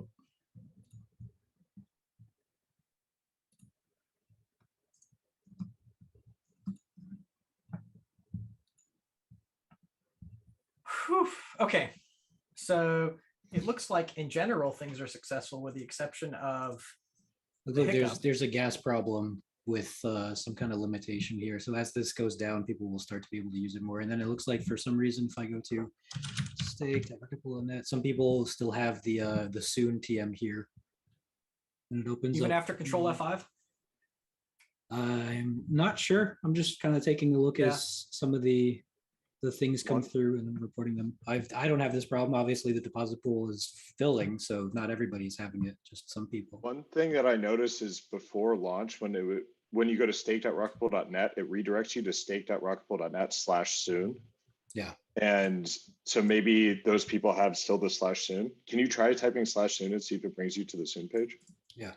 Let's see. Because that might be what they're doing. Because if you hit Control F5 there, it might not kick you, or I guess it does kick you back. So I'm wrong.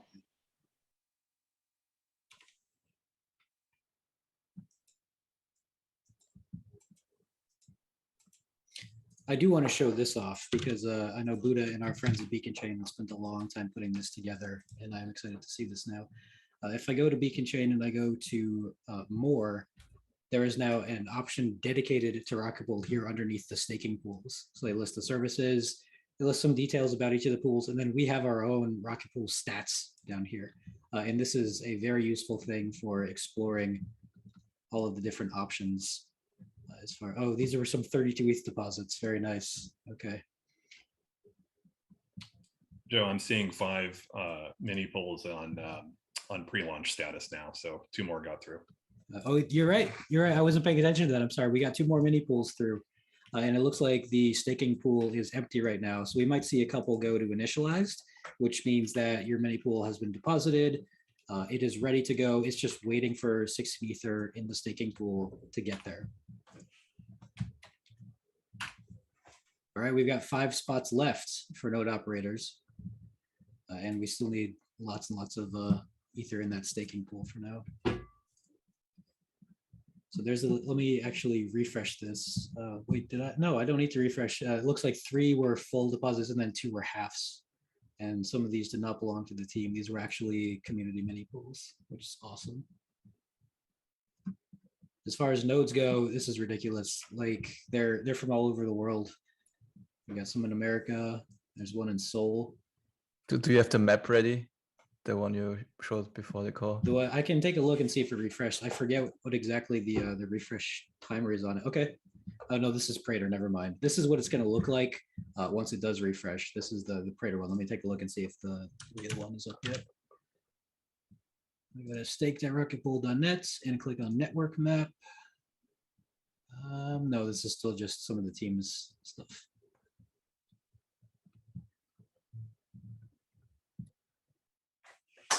This is just awesome though. Like hiccups are inevitable. Yeah. But to have a minor like a gas price hiccup, the platform is up and running. Beacon chain is working. VGR's dashboard is working. The protocol is working. Very exciting. Yep. I wonder if the team is yelling at me right now for messing something up with the smart node because I don't know what's going on with that gas thing. Is it a problem with trying to deposit? Because I saw some reverted out of gas transactions here. So we have 46 deposits into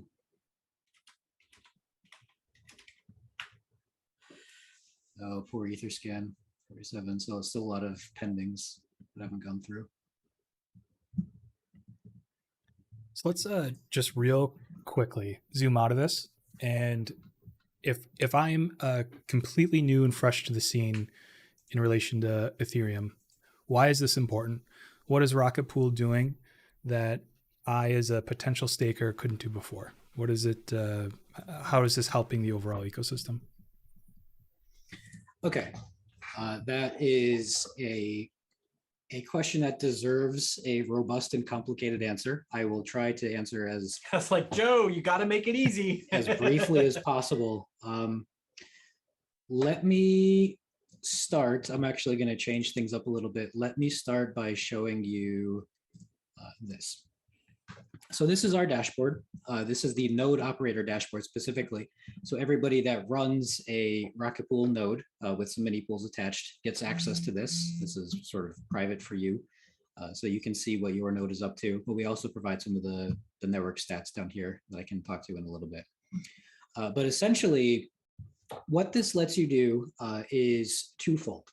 So Rocket Pool itself is not a company in the sense of like it's a staking provider. Rocket Pool is a protocol, which means it is a series of smart contracts that's built on the Ethereum 1 blockchain. The physicists already talked about the trustlessness portion of it, the decentralized portion of it, but what decentralized really means in this respect is Rocket Pool divides users into 2 camps. There are the pool staking community that wants to, they have some Ether, they have some capital, they would like to put it to work on the Beacon chain to perhaps earn some rewards for it, but don't have either the capacity or the technical know-how or perhaps the patience to run a node themselves, because node operation it's a bit of a chore, right? There you have to maintain and monitor and take care of essentially and secure a piece of hardware, whether that is physical at your house or whether it's virtual on the cloud. You have to be responsible for managing this thing, essentially. So originally, the notion of staking was you only had this concept of solo staking, which meant you took 32 of your own Ether, you bundled it up with some special keys, and you put that to work on the Beacon chain. So you were running that node, you had your keys for that thing, and you had the capital to afford to do one of those. Rocket Pool splits that concept into these 2. The node operators, the guys that are willing to run it, but may not necessarily have that capital. And then the pool stakers that don't want to run it, but they have some capital they want to put to work to get some of those rewards. So Rocket Pool is a protocol. You can kind of think of it a little bit like a marketplace. And essentially, it acts as a place where people on both sides, both of those camps, can get together, combine their capital to create a validator, which you need 32 Ether for, and put that thing to work on the beacon chain. So the node operator can put 16 of their Ether up, and then the pool stakers can put 16 Ether up combined over the course of a lot of them. And those two things merge together into 32 Ether that gets turned into a validator and put to work testing and validating blocks on the beacon chain, essentially. So to come back full circle, the reason that Rocket Pool differentiates everything is primarily before Rocket Pool, you had two options. You either solo staked, so you took care of your own hardware, you had your own 32 Ether, or you were a pool staker, which meant that you gave a company your capital and they ran the node for you, essentially. There's another business path where you have your own 32 Ether and you build your own keys and you pay somebody to run the node for you, even though it is your capital. So you have the withdrawal key, you have access to the funds, and they're just doing the heavy lifting for a fee. There is that model, but there wasn't really a good model that let lots and lots of people around the world get access to staking if they had less than 32 Ether in capital without having one of these sort of centralized providers. And that's what Rocket Pool is. I mean, as you can see, on the node map right here, we have 79 new nodes ready to go across 24 time zones across the world that are eager and willing to run these nodes for the beacon chain, for doing this actual validation and stuff. So these are 79 people that were not staking already. Maybe some of them were solo staking and they're running in hybrid mode. That's a little beyond the scope of this. But these are basically people across the world that wants to help decentralize the beacon chain. They want to help improve the health of the beacon chain by making sure that not one massive party or a few massive parties control the entire thing by controlling all of the validators. So that's what Rocket Pool essentially does, is it enables the further health and decentralization of the chain by letting people run these nodes that wouldn't normally be able to. And we're seeing 79 nodes right now. And I really look forward to, as Rocket Pool rolls out, as people begin to look for rETH more, that number will really go into the thousands. When there are thousands of Rocket Pool nodes and thousands of people using the rETH token, then it will be a substantial democratization and decentralization of the beacon chain. And that's what we're all here to do. Absolutely. To initialize now. We're almost done with this. We have 7 out of 10 total slots that are full. The initialized 2 means we have too many pools that were created and we're just waiting for the staking pool to fill up with enough Ether to kick them off, essentially. So the staking pool is at just under 6 right now. Every time that gets to another 16, it will turn one of these mini pools from initialized into pre-launch. So far, so good. I wish that map worked. Let me see again. So this is the Praetor one. What's the real one look like if I refresh that? I don't remember what the timing on it is. So all I can really offer is the CLI view right now. But I'm sure as time goes on, this thing will start to populate with everybody that you see listed here, and we can really see what that decentralization looks like across the world. Is Rocket Pool able to, I don't know if this is a silly question or not, in that vein of decentralization, are you able to see in relation to the Rocket Pool nodes what the client breakdown is? No, so this is actually by design. We don't collect any telemetry from the users. We don't, in essence, we don't force anybody to give us more information than they're comfortable with. So the best thing that we can do is collect the time zone, and even that is optional. It'll ask you when you first register, do you want to tell us what your, like, the time zone that your node is set to, or do you just want to make one up? Like the common hidden one is etsy/UTC, this one right here. So you can see 5 people elected to kind of hide themselves, and everyone else seems to be using regular time zones. But we don't collect information about what clients you're using for a couple of reasons. Number one, we would have to have an endpoint that tracks it. Number two, there's some contention on the core development kind of R&D Discord about potential wrenching, essentially. basically being able to relate a validator to a specific client, to a specific IP address, and that kind of thing. And that's a big no-no. So there are lots of cool ways of exploring that. Don't we? Because we have somebody here that was working on some AI-based exploration of what clients were available, right? Sproul, but I think he got off. Okay. I think I saw someone say goodbye to Michael. But yeah, so Michael Sproul is or has been developing a fingerprinting technique that looks at the way block proposals order attestations within a block, and he was able to essentially divine what implementation submitted each proposal. And it turns out to be very effective, and he's continued to develop it. So it's really a valuable product. I do think in time, though, there's a good chance that's going to be hidden again, because it is a kind of an attack vector. Yeah, there's one thing that I wanted to show quickly. Let me see if I can find it. Was this it? Yes. Okay, this was the one. Let me bring this over. So there is one thing that we do, and it's not reliable by any means in terms of regularly keeping tabs on it. But one of the things we offer is the beacon chain allows you to create a custom graffiti string. So you can take a message, like a personalized message or anything, and you can throw it into the graffiti associated with the block, so that when you propose that block, you can kind of attach this as a little message to the world. So the CEO of the company, Dave Rubendijk, has been running a mini pool or two as a test since early October, just to make sure that everything was working before we were made aware of the exploits. And one of his mini pools was able to get a couple of block proposals. It got lucky, and he basically was offered these things. And so if I hover over the graffiti strings here, oh, he doesn't have it because he was in pre-2. Okay. If I hover over the graffiti string, by default, what Rocket Pool will do is it will take RP, and it'll do a dash, and then it'll have the first letter of the clients that you were using at the time. So if I were using Nimbus, this would be RP-N. If I were using Teku, it would be RP-T. And that way you can kind of get tabs on which clients people are using as those blocks get proposed. So at the very least, you can see what client was used to propose a block, unless somebody manually went in and screwed with it or whatever. It doesn't work here because this was still the pre-release version, not the real version.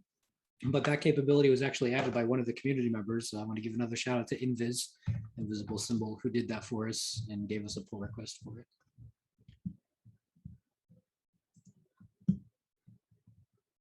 I think we're almost done. We've got 4 in the initialized state, 5 in pre-launch, so there's room for one more mini pool. The staking pool has just under 16 ETH left, so it's got some time before this fills up enough to get all of those mini pools into initialized status. We've got 80 nodes now across 25, so there's another time zone, a new one. Let's see if I can scroll through this and find what they all look like. Since this is pretty stable for now, I'll come back to it later. All right, let's take a quick look at what we've got. Some of the Americas, Chicago, Denver, and Detroit.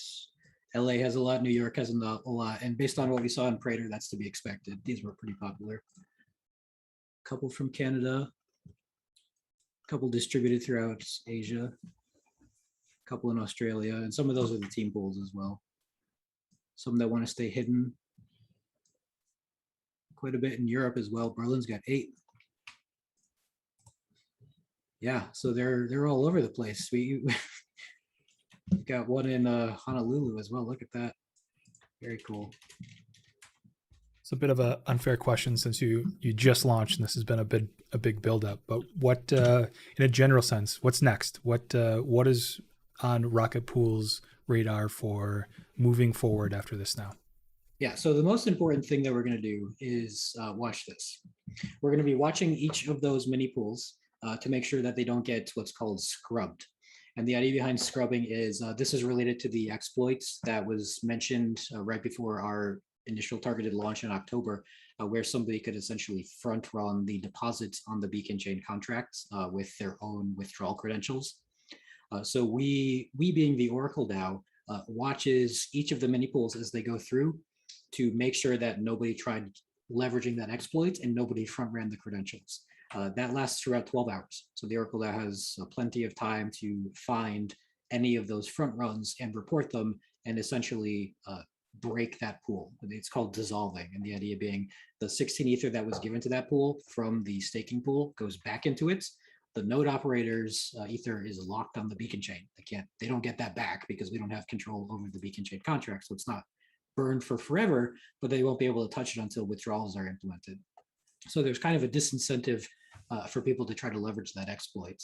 But what we're going to be watching over the next 12 hours is we're going to be watching the Oracle DAO logs to see if anyone tried to do that. And it'll be very clear. Like as soon as you deposit a mini pool, within like 5 minutes, we'll know whether or not you tried to do it. We just leave ample time to let the Oracle DAO maybe like go down for maintenance if they have to or anything. Yes, thank you for the ENS to Z thing. Very good. So that's what we're going to be doing for the next 12 to 24 hours, is watching to make sure that nobody tried to abuse that exploit. And if not, those mini pools will, let me show you again what one of these looked like here. I believe this one. So this one, for example, it has one deposit right now. That's from the node operator. When 12 hours or so have passed and they have basically graduated beyond the scrub period, you will see a second deposit for that mini pool for an additional 16 ether. That came from the staking pool. And once Beacon Chain picks up on both of those deposits, it will be eligible to become active. And so that's what we're mostly looking for right now, is to make sure all of the mini pools. That's a really good looking deposit. Pass that scrub. Yeah. Yeah, it's a beautiful deposit. It really is. What a right? beautiful address. Yeah. Yeah, that's 751. I like that guy. So that's what we're doing next. Is we're going to, for the next 12 hours, going to be watching to make sure that all of these deposits successfully transition from that scrub check into the staking mode. And once they do, and we're happy with that, then we will open up stage 2.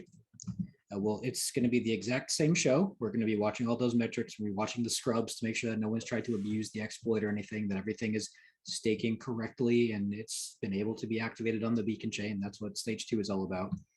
And if we're happy with that and it looks like everything is working as expected, we'll open it up to stage 3. But right now, in the short term, what we're doing is basically tunnel visioning this and tunnel visioning the Oracle DAO logs to make sure that nothing gets scrubbed. And if something does get scrubbed, we will have to have a discussion about that for sure. But I'm not anticipating any of that to happen, because I'm anticipating that everyone who would have abused that exploit has been properly dissuaded from abusing that exploit. So I think are we ready to begin wrapping it up? Yes. Michael, can you display the so first off, I want to say thank you, Joe, for your deep knowledge of Rocket Pool. Thanks to everybody that came. I know some people had other things to do. This launch could not have gone better. Like, Rocket Pool is successfully on Mainnet now. Yep. Joe, don't give me that look. The gas thing, that's not a problem small with potatoes. Rocket Pool. Yeah, it is. It's the network. That's Geth. It's Geth basically has a flag that you have to say. But yeah, I actually think like that's better to prevent people from YOLOing in and blowing money. So congratulations to Rocket Pool, Dave, Langers, Joe, Kane. I'm forgetting his name. Jake, wherever you are. Nick. Nick, yep. Congratulations, all of you guys. It worked. It's live. I'm so happy for you guys. I'm going to turn real quickly to the POAP.art canvas. When does that close? I believe it's already closed, actually. Yep. Okay. All done. Okay, so you had to have pixels on that in order to receive the participation POAP.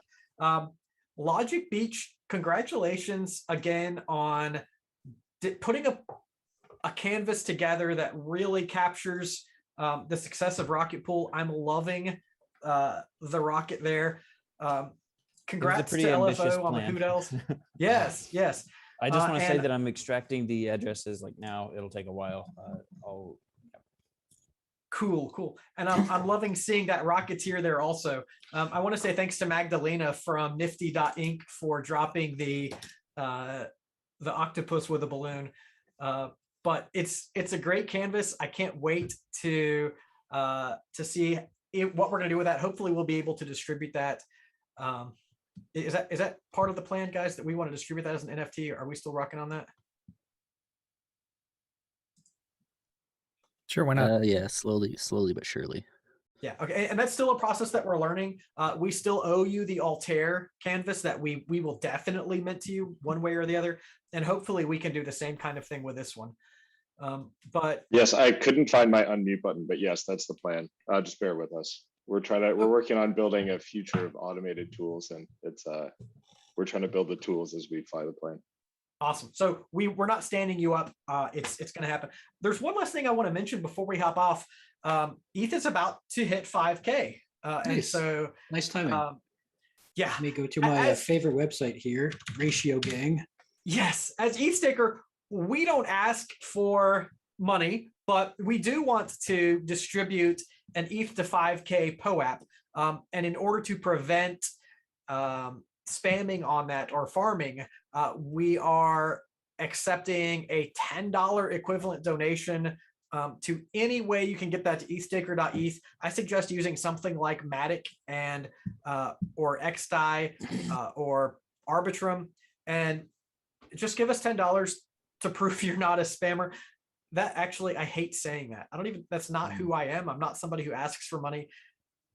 But if you want the POAP, it's the hoop you have to jump through, and I apologize that that we can't have free things for fun. Congratulations again to the Rocket Pool team. Thanks to everyone for coming out. The canvas looks great. It's going to be a great way to memorialize this event. Congratulations to all the early node operators. And Fizz, before we go, let me just highlight, we officially have 15 mini pools at this point, so stage 1 is closed. Woo! All of the mini pools have been created. Well done. I hope that would happen on this call. I really assumed it would be quick. I didn't realize the gas would be an issue, but congratulations to it's the one of 10 those operators. things. Geth doesn't let you do any deposits that require more than 1 gas. Ouch. Yeah, but we did it. Now everyone can go and claim your ENS airdrop. Worth $20 right now on I forgot Uniswap. that happened. Oh man. Yeah. The Hey, ENS airdrop is worth $20 per ENS on Uniswap right now. wow. I would be honored if you selected jtnickel.eth as your delegate. I'm also a delegate, but JT has really been a great community organizer, and I'd really love it if you support him. Good. Fizz, I just wanted to say a big thank you to the EthStaker team for putting this together, and a great job, Joe, for kind of taking everyone through it. We're really excited for the future, so thank you very much for doing that. Yeah, thanks, guys. We're just glad to be here. Thank you, Langers. Thank you. Like, Rocket Pool is, if it's everything that I believe it is the most healthy future for the Beacon chain, for people who stake with less than 32 Ether. And now, if you have more than 32 Ether, I continue to encourage you to be a solo staker. If you have less than 32 Ether, at this moment, I sincerely believe that Rocket Pool is the best path forward. So thank you guys for developing it. Yeah, it's great. It's been a journey, but it's definitely been the most fun journey I've ever been on. So I think the whole thing is really kind of proud, and big thank you to all our community. They've kind of kept us going with the memes, the support, and also all the hard work that they've been putting into all the kind of extra stuff that goes around Rocket Pool. It's a really, really amazing community. Yes, yes. All right. After party isn't trading. I will see you all later. Great times. Thanks. Thanks, everyone. Bye, everyone. Bye, guys. See you guys.